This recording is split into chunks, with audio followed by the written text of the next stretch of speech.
성경 말씀은 누가복음 17장 20절부터 21절 말씀입니다. 제가 봉독하겠습니다. 바리새인들이 하나님의 나라가 어느 때에 임하나이까 묻거늘 예수께서 대답하여 이르시되 하나님의 나라는 볼 수 있게 임하는 것이 아니요 또 여기 있다 저기 있다고도 못하리니 하나님의 나라는 너희 안에 있느니라. 아멘. 기독교 에센스, 오늘은 하나님의 나라라는 주제를 가지고 함께 은혜를 나누고자 합니다. 하나님의 나라가 굉장히 광범위하죠. 그리고 그거에 대한 내용도 너무나도 많습니다. 그래서 사실 이 짧은 시간에 이 하나님의 나라에 대해서 다 다루기가 어렵습니다. 어떻게 이 시간에 하나님의 나라에 대해서 나눌 수 있을까라고 기도하며 고민하는 중에 본질과 또한 우리가 이제껏 놓치고 있었던 하나님의 나라는 무엇인가, 그 부분에 대해서 함께 은혜를 나누기를 원합니다. 하나님께서 깨닫게 하는 은혜가 풍성케 되는 이 시간 되기를 소망합니다. 하나님의 나라는 우리의 삶과 우리의 신앙에 굉장히 중요합니다. 여러분들은 혹시 하나님의 나라를 여러분들의 삶과 신앙에 중요하다라고 여기시나요? 예수님이 이 땅에 오셔서 이제 사역을 하시며 공생의 사역을 하실 때 첫 번째 설교 말씀의 주제는 뭐냐? 바로 하나님의 나라였습니다. 예수님은 공생애 동안 하나님의 나라에 대해서 가르치셨습니다. 예수님이 가르치시는 기법은 무엇이었냐? 바로 비유였습니다. 무엇을 비유하셨을까요? 하나님의 나라에 대해서 비유하셨습니다. 공생애뿐만이 아니라 예수님이 부활하시고 또한 승천하시기까지 예수님의 제자들에게 하나님 나라의 도에 대해서 예수님은 가르치셨습니다. 우리가 성경을 보면 창세기부터 요한계시록까지 너무나도 질서 있게 하나님의 나라에 대해서, 그 주제에 대해서 계속하여 우리에게 보여주고 있는 것을 우리는 말씀을 통해서 보게 됩니다. 하나님께서 하나님의 형상대로 인간을 지으셨습니다. 그러나 그 인간은 하나님께 불순종하여 타락하였고 결국 에덴 동산에서 쫓겨나고 그때부터 하나님의 나라가 시작이 되었습니다. 예수 그리스도가 이 땅에 오실 때, 그러니까 초림하실 때 하나님의 나라는 임하였고, 또한 예수 그리스도가 이 땅에 다시 오실 때, 재림하실 때 하나님의 나라는 완성되는 것입니다. 그러니까 모든 시간은 하나님의 나라를 향해서 가고 있는 것입니다. 우리가 성경 읽을 때도요, 말씀을 묵상할 때도, 필사할 때도 굉장히 중요합니다. 무엇이 중요하냐? 하나님 나라의 관점으로 성경을 읽는 것이 중요합니다. 하나님 나라의 관점을 놓쳐버리면 자칫 성경을 오역하거나 왜곡하거나 제대로 하나님의 뜻을 분별하지 못하게 되는 그러한 오류를 범하게 되는 것입니다. 신앙생활 가운데서도 어려움을 겪게 되는 것을 볼 수가 있습니다. 또 우리가 신앙을 하나님 나라에 초점을 맞추면 하나님의 자녀로서, 하나님의 백성으로서 살아갈 수가 있는 것입니다. 많은 그리스도인들에게 하나님의 나라의 이미지가 무엇인가라고 보니까요, 많이들 추상적으로 생각을 합니다. 하나님의 나라에 대해서 이미지, 하나님 나라에 대해서 떠올리는 것이 무엇입니까? 라고 여러분 질문을 받는다면 무엇이라고 대답을 하시겠습니까? 대부분 말씀하시는 것이 천국을 이야기하십니다. 그러니까 이 땅에 임한 하나님의 나라가 아니라 미래에 우리가 거할 하나님의 나라를 생각한다라고 하는 것입니다. 그런데 그 하나님의 나라는, 그것에 대해서 하나님의 나라를 얘기하고자 할 때 하나님의 나라에 대해 편협하게 생각하는 것, 우리는 잊지 말아야 됩니다. 누가복음 17장 20절에서 21절 말씀 함께 읽겠습니다. 바리새인들이 하나님의 나라가 어느 때에 임하나이까 묻거늘 예수께서 대답하여 이르시되 하나님의 나라는 볼 수 있게 임하는 것이 아니요 또 여기 있다 저기 있다고도 못하리니 하나님의 나라는 너희 안에 있느니라. 아멘. 바리새인들은 하나님의 나라가 언제 임할 것인지 그때에 대해서 질문했습니다. 그 질문에 예수님께서는 두 가지로 말씀하십니다. 첫째는 하나님의 나라가 볼 수 있게 임하는 것이 아니다. 두 번째는 하나님의 나라는 이미 너희 안에 있다라고 하는 것입니다.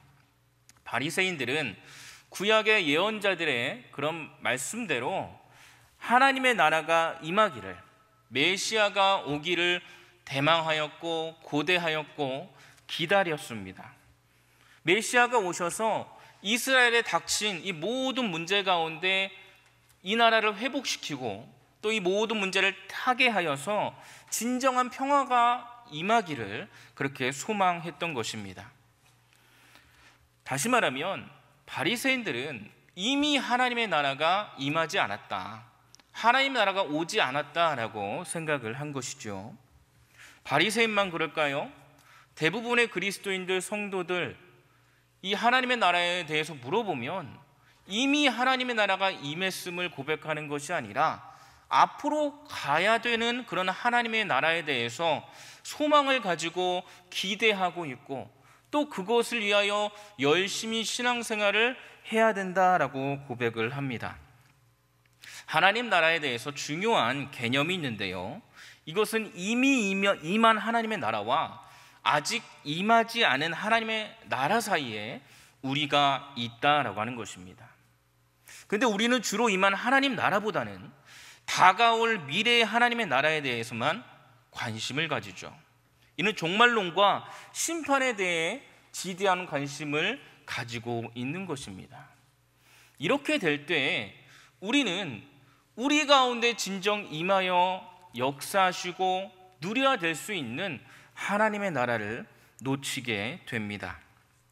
우리는 하나님의 나라를 추상적, 피상적으로만 이해하는 경우가 다분합니다.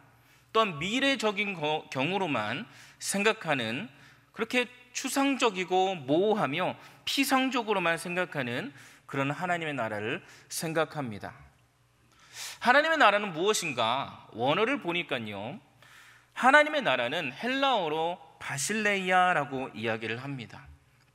또한 히브리어로는 말쿠트라고 이야기를 하는데요, 이 뜻은 무엇이냐? 주권, 통치라는 뜻을 가지고 있습니다. 우리가 나라라고 할 때 생각하는 이미지가 뭐냐? 영토에 대해서 생각을 합니다. 대한민국 하면 대한민국 영토가 얼마나 큰지, 대한민국이 어디에 있는지라고 볼 때 이 지도에 대해서 영토를 보게 되죠. 그러나 성경에서 말씀하시는 이런 하나님의 나라의 개념은 무엇이냐? 장소가 아니라 주권이다라고 하는 것입니다.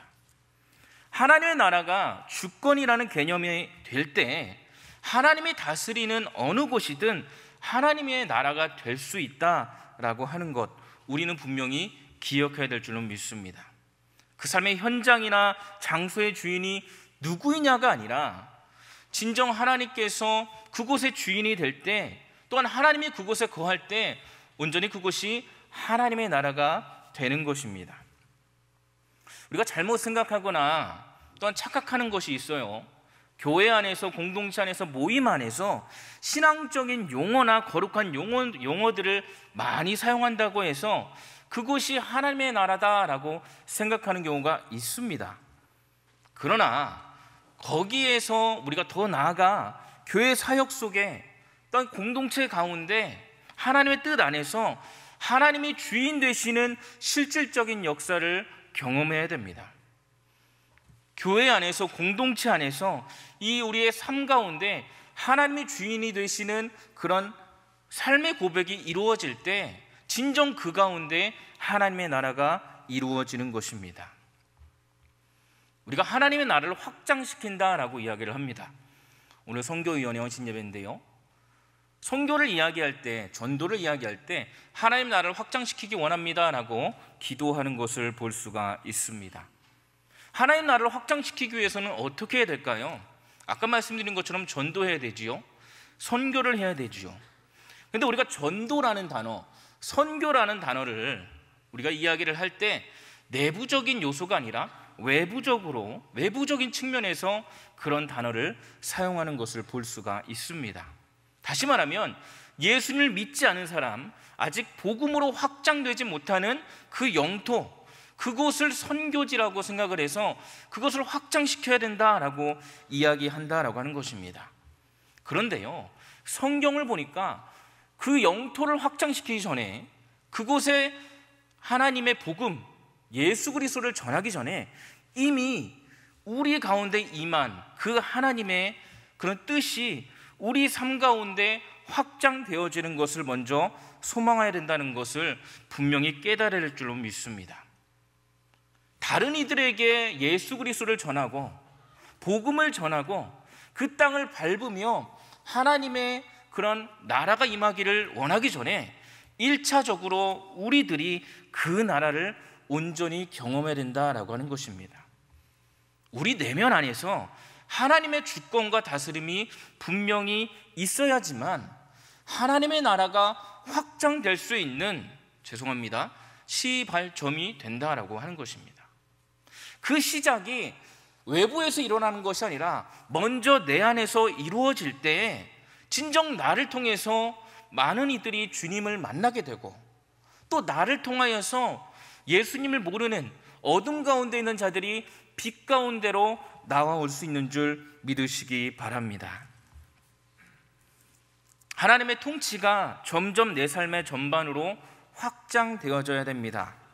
그 다스림 안으로 우리의 삶을 올려놓아야 됩니다.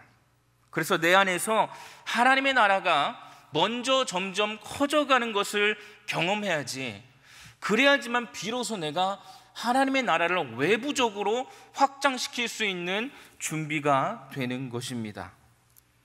교회에 와서 예배 드릴 때만, 교회에서 신실한 모습을 보일 때만, 교회에서 거룩한 생활을 할 때만, 그럴 때만 하나님의 나라가 임하는 것 아닙니다.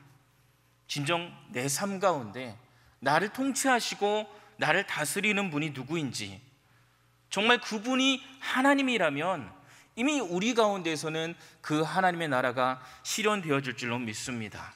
아울러서 우리가 속한 가정, 사회, 직장, 모임, 공동체 가운데서도 하나님의 통치와 다스림이 경험되어질 수 있다면 그것이 곧 하나님의 나라인 줄 믿으시기 바랍니다. 관계 가운데서도 그렇습니다. 사람들과 지낼 때 우리가 정말로 친하게 지내고 싶고 좋은 관계를 이루고 싶지만 그러지 못할 때도 많이 있습니다. 그러나 그 가운데 하나님의 나라가 임한다면 화해와 평화도 경험할 수 있는 줄로 믿습니다. 하나님의 나라가 언제 임하는지 예수님의 제자들이 물을 때 예수님께서 말씀하십니다. 하나님의 나라는 눈에 보이는 것으로 보이게 나타나는 것이 아니라 바로 내 마음 안에 있다. 지금 내가 누리는 하나님의 나라가 없는데 우리가 어떻게 전도를 하고 또한 선교를 하며 또한 누군가에게 복음을 전할 수가 있을까요? 나도 행복하지 않은데, 나도 예수님을 만나는 삶이 기쁘지 않은데, 내 삶이 진정 예수로 말미암아 희락과 화평과 그런 모든 성령의 열매가 경험되어지지 않는데 어떻게 내가 누군가에게 예수를 믿으니, 예수를 믿고 살아가는 삶이, 예수를 믿고 따라가는 삶이 복되다라고 이야기할 수가 있겠습니까? 우리가 전도를 한다고 하지만 때로는 전도가 강요가 되고 설득으로 바뀔 때가 있습니다. 그래서 요즘 사람들은 우리 기독교에 대해서, 예수 믿는 자들에 대해서 이렇게 표현합니다. 무례하다. 뷸러 신학교의 총장이었던 리차드 마워 총장은 무례한 기독교라는 책을 썼습니다. 여기 책에 보면요, 이런 내용이 있습니다. 오늘날 세상 사람들이 전도에 대해 강한 거부감을 가지고 있는데 그 이유가 무엇이냐? 하나님의 나라를 온전히 보여주지 못하고 교리적으로만 알고 그것을 앵무새처럼 외워서 이것을 전하니까 세상 사람들이 오히려 거부를 한다라고 하는 것입니다. 교회 안에서 아무리 신실하고 아무리 거룩하고 아무리 온전하게 보인다고 해도 세상 가운데서 우리의 실체가 그대로 드러나면 그들도 우리를 보고 하나님의 나라를 경험하는 것이 아니라 오히려 우리를 통하여서 이 하나님의 영광을 가리우는 모습이 있다라고 하는 것입니다. 교회 다니는 사람, 그런 사람들의 삶을 자세히 보니까 나보다 다를 게 없는데, 더 나은 것이 없는데 대체 뭘 믿으라고, 무엇이 좋다고 강요하는가라고 생각을 한다라는 것입니다. 왜 그런가? 우리에게 하나님의 나라가 온전히 임하여 주고 그것이 경험되어지지 못하고 그냥 교리적으로만 복음을 전해야 된대. 교회에서 전도하라고 하니까, 선교하라고 하니까 해야지, 이렇게 하다 보니까 그들도 느끼는 것입니다.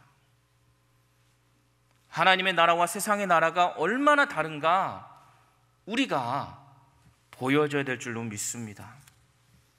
하나님의 나라를 보여주려면 어떻게 해야 될까요?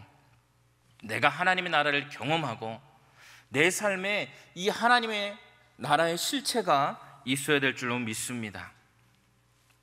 오늘날 전도에 있어서 장애물이라고 이야기할 수 있는 것 여러 가지가 있지만, 그것 중에 세상 사람들이 느끼기에 또한 우리가 분명하게 생각할 때에 장애물은 무엇이냐? 위선입니다. 말하는 대로, 전하는 대로 정작 우리는 그렇게 살고 있지 않다라고 하는 것입니다.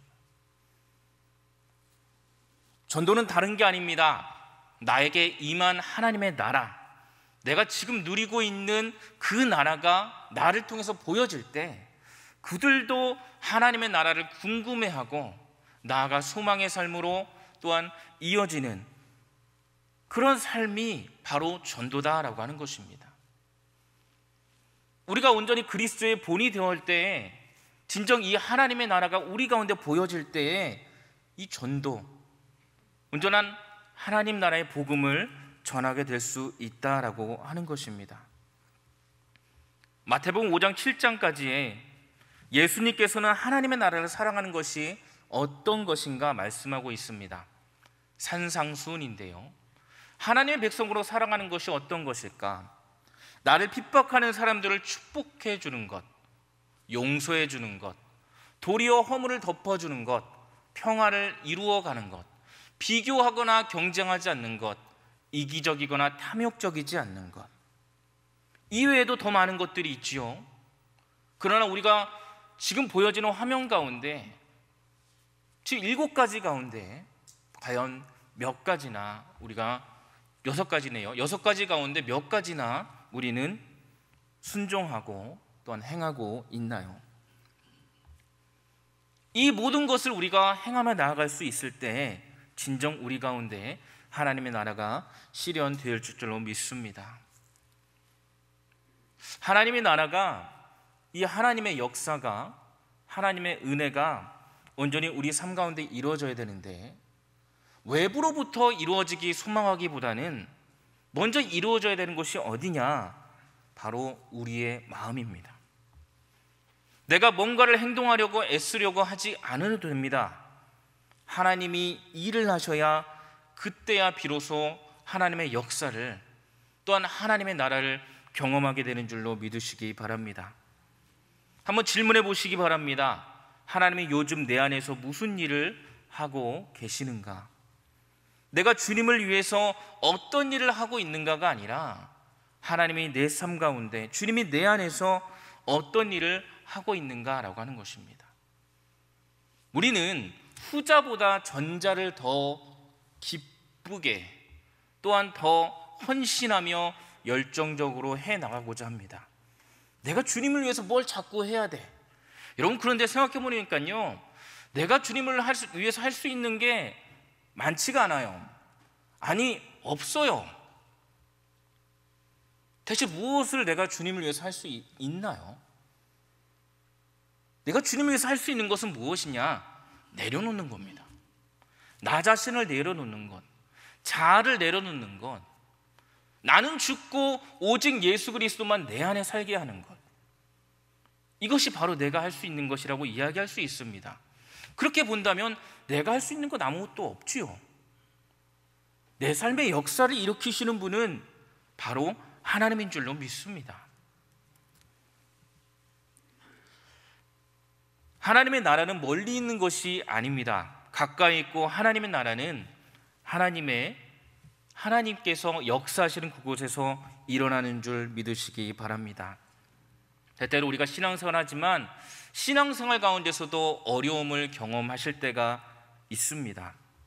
신방을 하다 보면 신앙생활을 하면서 오히려 더 힘들어졌다라고 이야기하시는 분들이 있습니다. 물론 이렇게 이야기를 하시면서 결국에는 우리가 함께 기도하면서 더 하나님을 의지하자라고 이렇게 믿음으로 선포하긴 하는데요, 참 너무나도 복되다라고 생각을 합니다. 그런데 사실은 우리의 신앙생활은 어려운 것이 아니라 쉬워야 맞습니다. 왜 그러냐? 아까도 말씀드렸듯이 우리의 신앙생활, 우리의 삶은 내가 무언가를 한다고 해서 역사가 일어나고 이루어지는 것이 아니라 오직 내 안에 임하는 그 하나님의 나라가, 내 안에 임하신 성령님이, 내 안에 임하신 주님께서 그 모든 것을 이뤄나가기 때문에 그렇습니다. 학자들은요, 이렇게 경고합니다. 여러분들은 종교 생활을 하고 있습니까? 아니면 진정 하나님을 믿는 그런 신앙생활을 하고 있습니까? 안타깝게도 우리가 종교 생활을 할 때가 많이 있다라고 하는 거예요.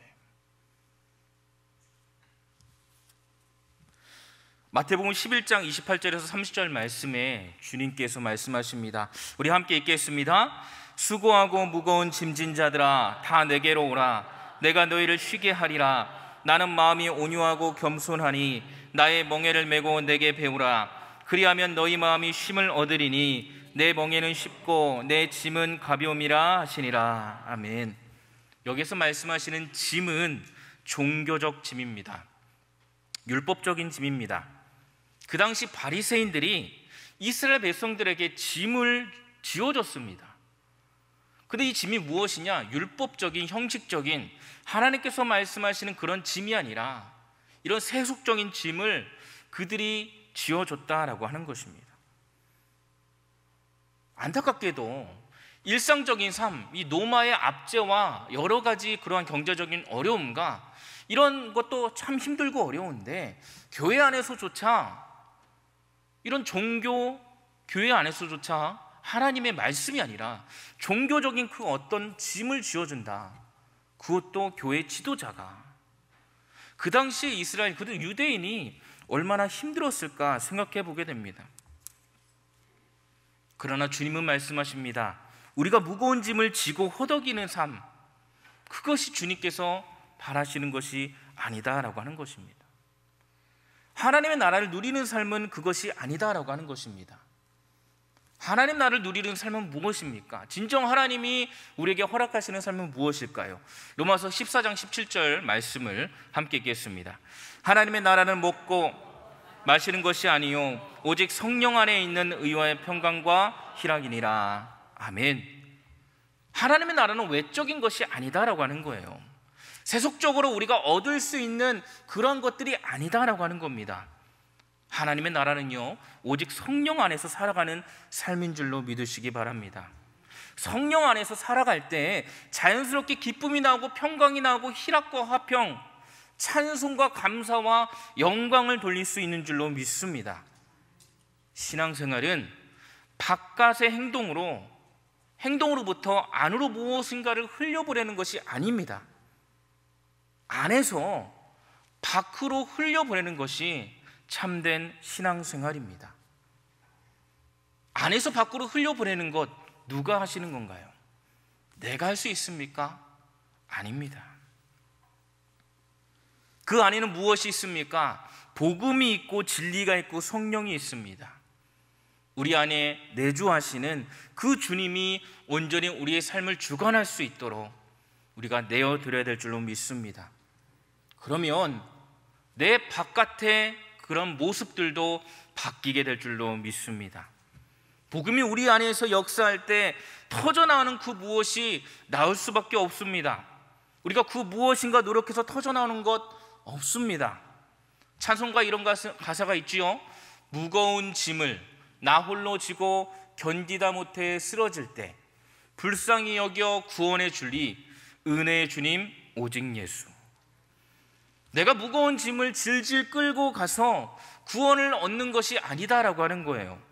구원은 오직 예수 그리스도로 말미암는 줄 믿으시기 바랍니다.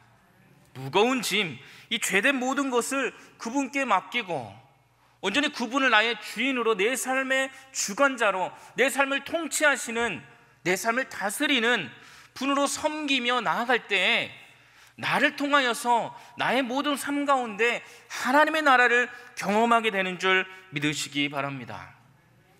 우리 안에 계시는 주님과 함께 살아가시길 원합니다. 주님이 우리 안에 살아계실 때, 주님과 함께 동행하며 나아갈 때 어떤 상황 속에서도 찬송할 수 있습니다. 기뻐할 수가 있습니다. 내가 그것을 노력하는 것이 아니에요. 자동적으로 흘러나오는 줄 믿으시기 바랍니다. 예수님이 주기도문 앞부분에 가장 먼저 나라가 임하오시며 라고 이렇게 하나님의 나라에 대해서 말씀을 하십니다. 제자들이 예수님께 기도를 가르쳐 달라고 이야기할 때 예수님이 가르쳐 주시는 첫 번째 기도, 그 주제는 바로 하나님의 나라였습니다. 다시 말하면 곧 기도의 응답, 최고의 응답은 이 하나님의 나라가 임하는 것이다 라고 하는 것입니다. 지금도 마찬가지입니다. 우리 가운데 임해야 되는, 우리가 받아야 되는 최고의 응답은, 또한 우리가 해야 되는 최고의 기도, 가장 먼저 앞서는 기도는 하나님의 나라를 구하는 것인 줄로 믿으시기 바랍니다. 하나님의 나라가 이 땅에 임하는 것보다, 하나님의 나라가 이 가정에, 우리 가정 가운데 임하는 것보다, 하나님의 나라가 이 민족과 열방과 세계 가운데 임하는 것보다 더 절실한 건 없습니다. 하나님의 나라를 사는 것은 다른 것이 아닙니다. 이 세상에 오신 주님이 내 안에 계시는 것입니다. 오늘은 종려주일입니다. 예수님께서 종려나무 가지를 흔들며 호산나 나를 구원하시옵소서라고 환영하는 사람들을 지나 예루살렘에 입성하셨습니다. 십자가를 지기 위해서 오셨습니다. 그런데 우리가 때때로 이것을 교리로만 생각하고 지나가 버릴 때가 있습니다. 예수님이 우리의 죄를 대속하기 위하여 십자가를 지셨습니다. 근데 거기서 끝나는 것이 아니라 동시에 예수님은 우리 가운데 거하시기 위해 오신 줄로 믿으시기 바랍니다.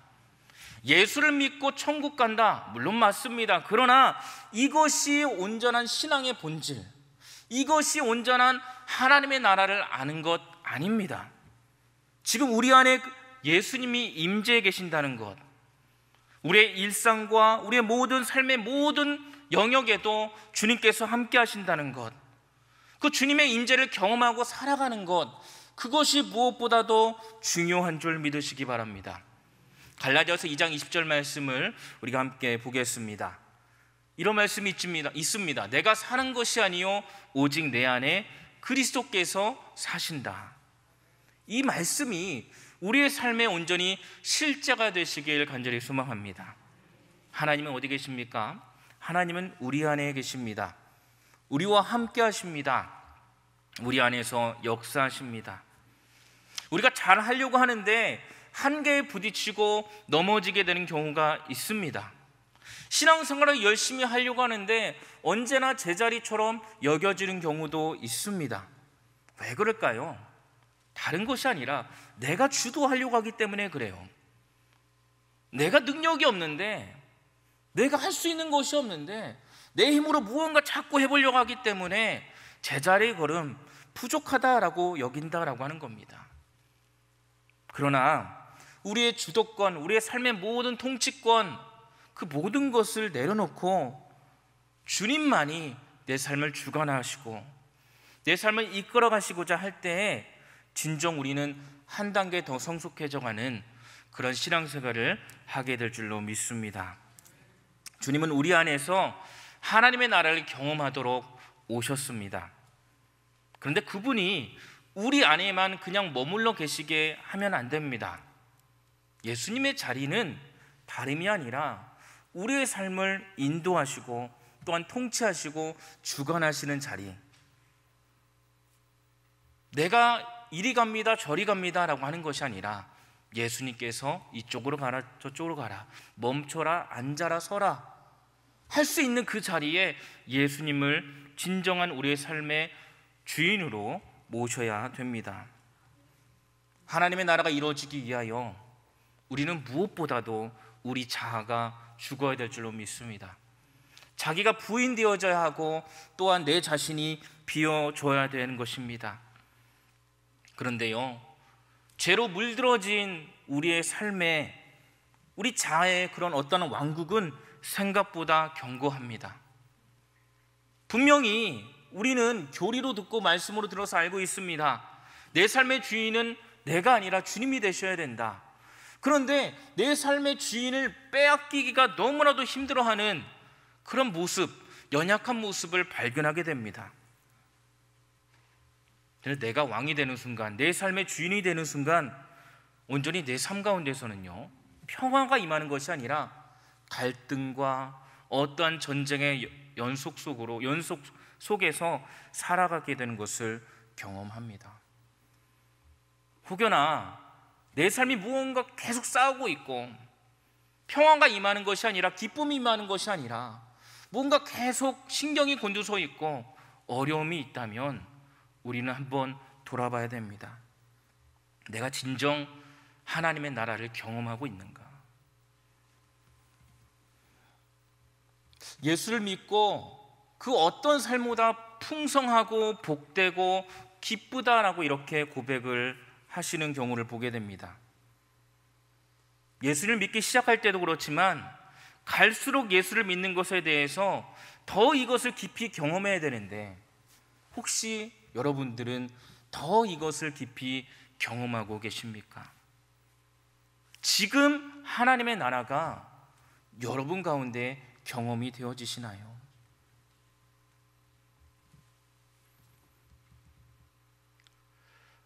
왜 나는 안 될까? 왜 가면 갈수록 힘들고 어려워질까? 하나님의 나라가 경험되어지기보다는 왜 자꾸 내 자아의 왕국만 이렇게 더 견고히 세워져 갈까? 다른 이유가 아니라 종교적 짐이 하나 둘씩 쌓이기 때문에 그렇습니다. 진정 하나님께서 원하시고 말씀하시고 역사하시는 그런 영적인 부분을 우리가 앞세워 살아가는 것이 아니라 어떠한 형식적인 것, 눈에 보이는 것, 어떠한 그런 조직에 관련된 수칙들, 법칙들, 이것들이 하나둘씩 쌓이다 보니까 진정 내 안에 역사하시고 경험되어지는 이 하나님의 나라로부터 의와 희락과 화평과 그런 기쁨이 경험되는 것이 아니라 심지어는 신앙생활 하나도 재미없네 라고 이렇게 얘기하시는 경우를 보게 되는 것이죠. 찬송가 가사에 또 이런 가사가 있습니다. 내 영혼이 은총 입어 중한 죄짐 벗고 보니 슬픔 많은 이 세상도 천국으로 화하도다. 아멘. 우리의 모든 짐, 특히나 이 짐이 종교적인 짐, 진정 하나님께서 원하시는 그것들이 아니라 내가 쌓아올린 짐이라면 내려놓으시길 바랍니다. 그럴 때 진정 하나님의 나라가 임하고 또 그 가운데 슬픔 가운데서도 천국으로 느끼고 그 가운데 화하게 되는 줄 믿으시기 바랍니다. 우리가 어떻게 부유한 삶을 살아가게 될까요? 물질적인 것이 많이 있을 때요? 아닙니다.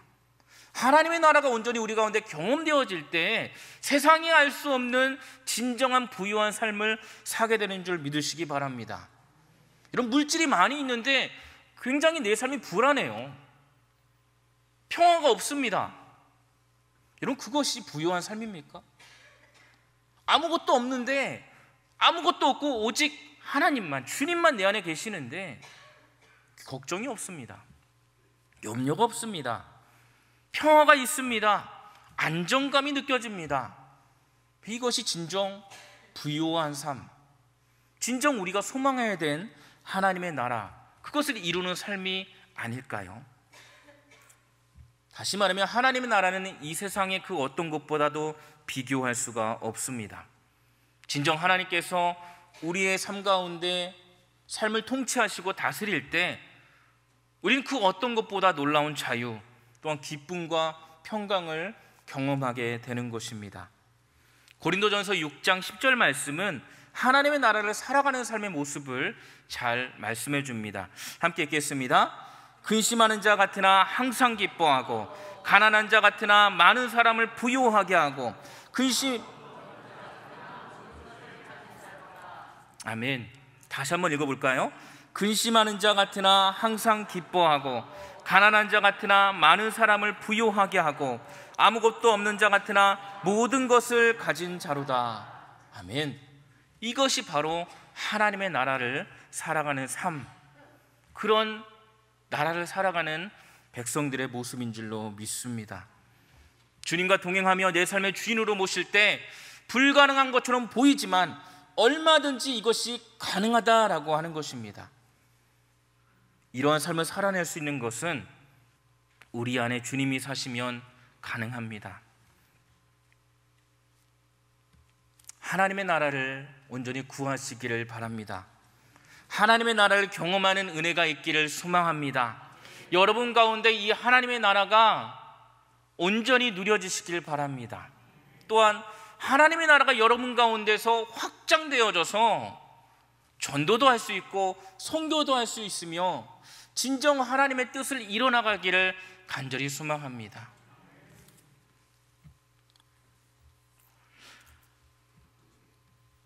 이 모든 것을 하시는 분은 누구십니까? 바로 하나님이십니다. 혹시라도 아직까지도 내가 붙잡고 있고 놓치지 않으려고 하는 내 삶의 그 무언가시 있다면 이 시간 모두 내려놓으시고, 특별히 고난주간을 우리가 지나게 되는데 무엇보다도 이 하나님의 사랑, 십자가의 희생, 이 모든 은혜를 경험하는 저 여러분 되시기를 간절히 소망합니다. 특히 하나님의 사랑은요, 모든 것을 내려놓는 것이었습니다. 누구를 위해서요? 나를 위해서, 여러분들을 위해서.